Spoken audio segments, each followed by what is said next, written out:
Hey guys, let's get more news about Warriors, but first, don't forget to subscribe to the channel and leave a like. Jonathan Kuminga could be set for stunning reprieve amid Warriors' health concern. With every player fully healthy and available entering the close of the regular season and into the playoffs, Steve Kerr was always going to have to make some tough decisions on the Golden State Warriors rotation.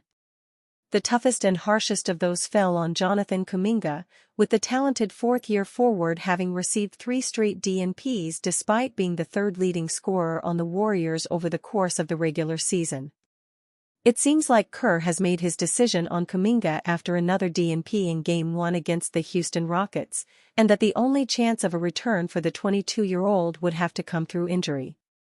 Well, it's not an injury but an illness that could give Kuminga a reprieve as Golden State prepare for Game 2 at Toyota Center on Wednesday night. Second-year guard Brandon Podziemski popped up on the injury report as questionable due to illness, and while he's since been confirmed as available to face the Rockets, there is still a concern on exactly how prepared he'll be to play 30-35+ minutes. If Podziemski is hampered during Game 2, that could create some chaos for Kerr and the Warriors in regard to their lineups and rotation. Podziemski has been a significant part of the team's turnaround since the Jimmy Butler trade in early February, bouncing back impressively from early season woes to solidify his place as the starting shooting guard alongside Stephen Curry.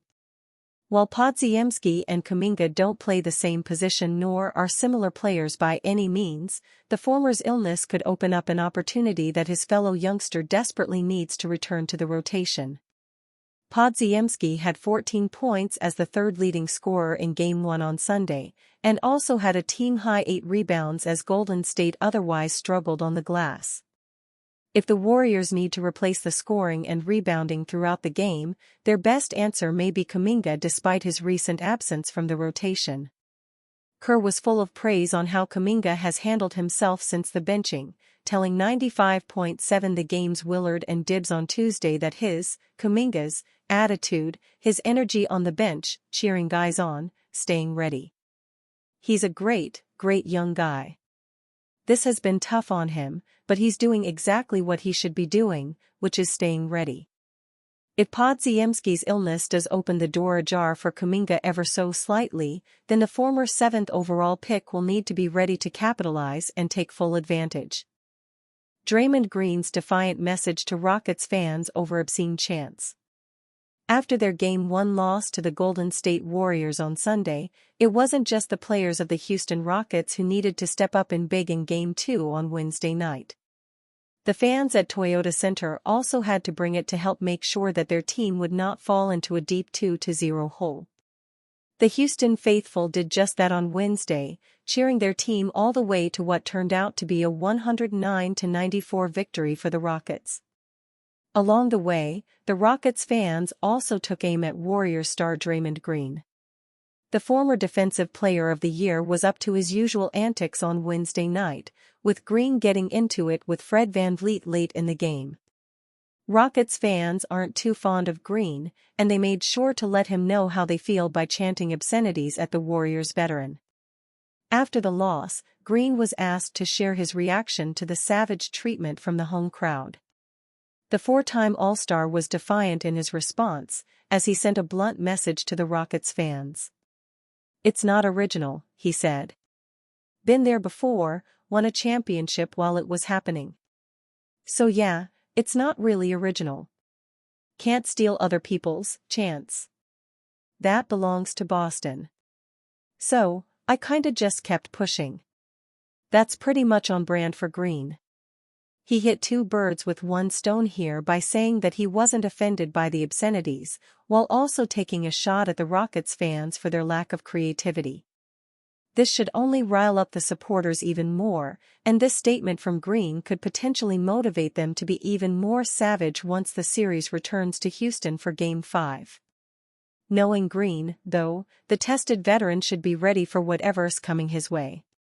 There's a big update on the status of Jimmy Butler after the Golden State Warriors star suffered a nasty fall and had to leave Wednesday night's Game 2 against the Houston Rockets at Toyota Center.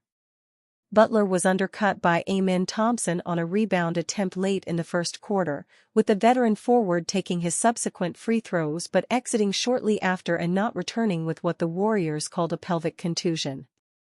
In the absence of their second star, Golden State unsurprisingly struggled to generate enough offense in what resulted as a 109-94 defeat that has the series tied at 1-1 heading back to the Bay. Fortunately for the Warriors, an MRI has cleared Butler of any structural damage according to ESPN's Shams Charania on Thursday. A fracture would have been the worst outcome for the franchise, and likely would have seen him out for the remainder of the playoffs.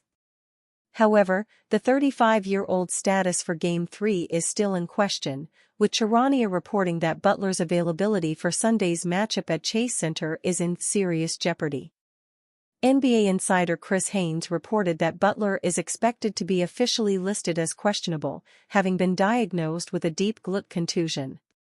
Clearly, Butler's status will be a huge factor in Golden State's chances of taking a 2-1 lead in the series, with the 6X All-Star helping his team to victory in Game 1 with 25 points, 7 rebounds, 6 assists and 5 steals in the 95-85 victory. Butler's exit on Wednesday allowed for Jonathan Kuminga to return to the rotation after 3 straight DNPs dating back to the regular season finale against the LA Clippers. The fourth-year forward didn't quite take the opportunity with both hands, having shot just 4 of 12 from the floor and recording 11 points, 3 rebounds, and 2 assists in 26 minutes off the bench. Steve Kerr began bigger in the second half with Quinton Post in the starting group, while Gary Payton II was also there as second-year guard Brandon Podziemski battled illness. After going 4 of 7 from beyond the arc as part of 12 second-half points, Post is perhaps the most likely player to replace Butler in the starting lineup should the 35-year-old miss Game 3.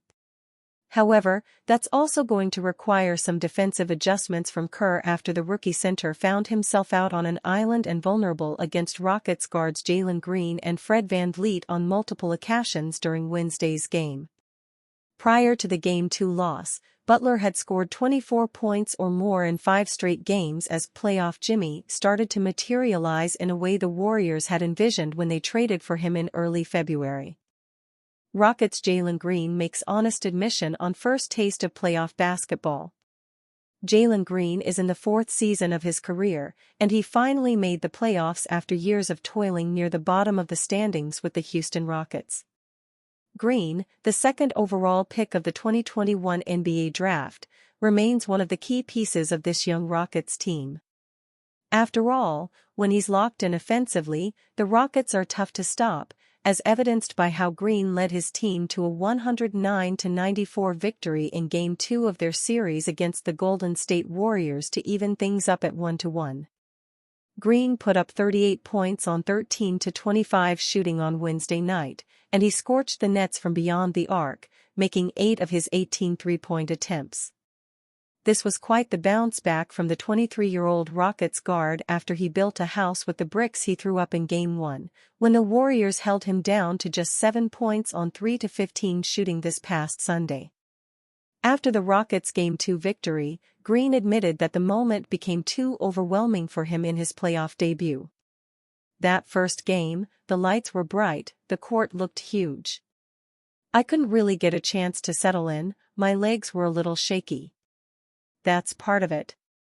But, I feel like I did a good job of answering back, Green said in his post-game presser, via NBA TV on X, formerly Twitter. Of course, playoff basketball is different to the kind of basketball that Green has been accustomed to thus far in his career. Every possession matters in the playoffs, especially in a series where the two teams don't have much separating them, and the postseason can definitely expose which player isn't built for the moment. Green, of course, showed in the Rockets' Game 2 win that he just needed a bit of time to sort out his legs from underneath him before thriving in the grand postseason stage. Jallen Green might be the Rockets' win condition in their first-round series against the Warriors. They notably struggle with scoring in the half-court, but Green can unlock so many things on offense for Houston if his shot is falling. Green's shot was butter on Wednesday night, as he made 8 triples, being just the third player in Rockets franchise history to make at least that many treys in a single playoff game. And with the other Rockets nailing the dirty work, Green's finesse and shot-making was very much welcome as they evened up the series. And you, fan? What do you think about Jonathan Kuminga's situation? Write to us in the comments.